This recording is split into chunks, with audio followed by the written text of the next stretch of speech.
é o A1 mais o AN, tudo dividido por 2, fecha parênteses, vezes N. Você sabe o que é o A1 mais o AN? É o primeiro mais o último que o Gauss usou.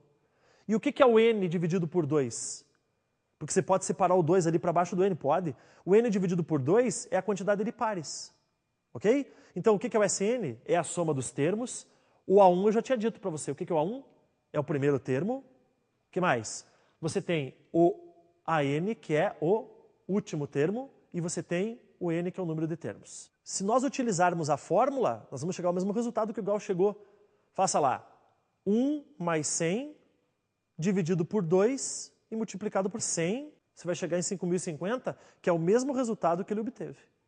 Certo, gente? Essa fórmula é muito utilizada, assim como a fórmula anterior, que é a fórmula do termo geral. Bom, falamos de progressão aritmética, correto? E agora nós vamos falar sobre progressão geométrica. Qual é a diferença entre as duas? Basicamente, tá? Basicamente, numa PA, numa progressão aritmética, você tem que somar para achar o próximo termo. Numa PG, progressão geométrica, você tem que multiplicar para achar o próximo termo. E você vai ver que existe uma diferença grande assim. A PA, comparada com a PG, a PA ela cresce de uma maneira mais suave. E a PG ela cresce de uma maneira muito mais acentuada. E aí eu tenho uma má notícia. Quando você faz um empréstimo num banco, ou quando você compra alguma coisa a prazo, os juros, eles crescem não em progressão aritmética, eles crescem em progressão geométrica. E por isso que vira uma bola de neve. Tá? Mas deixa eu te mostrar aqui com um pouquinho mais de detalhes como é que a gente faz para entender aí a nossa progressão geométrica. Veja só esse exemplo aqui comigo. Você tem lá 2, 6, 18, 54, 162. Ok? Bom, faça o seguinte. Vamos dividir os números. Divida 162 por 54. Tudo bem? Quanto é que deu? Dá 3. Agora divida 54 por 18. Dá 3. Divida 18 por 6. Dá 3. E divida 6 por 2. Dá 3. Esse número 3 é chamado de razão da PG. Razão da progressão geométrica.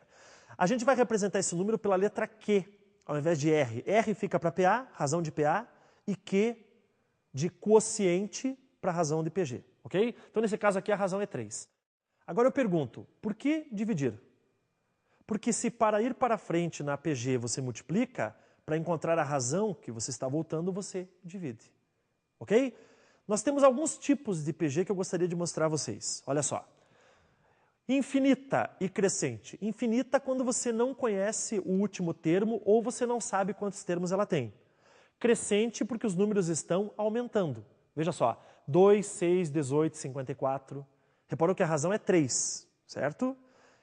Próxima. Finita e crescente. Finita é porque você sabe quantos termos ela tem. Nesse caso, ela tem 4 termos. Ô professor, mas os números estão aumentando mesmo? Estão. Menos 18, menos 6, menos 2, menos 2 terços. Os números estão aumentando, porque você está multiplicando, nesse caso aqui, por 1 terço. Certo? Reparou? Próxima. Finita e alternante. Essa aqui é importante, viu, gente?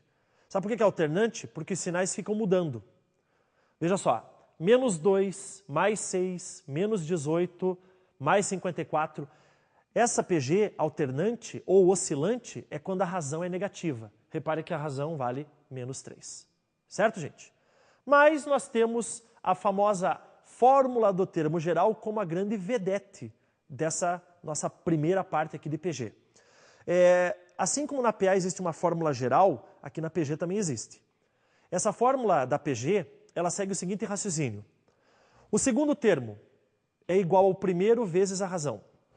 O terceiro termo é igual ao primeiro vezes a razão ao quadrado. O quarto termo, por exemplo, é o primeiro vezes a razão ao cubo. O décimo termo, o décimo é o primeiro vezes a razão elevado a 9.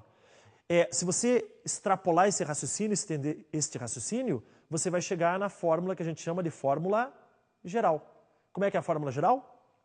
AN igual a 1 vezes Q elevado a n menos 1.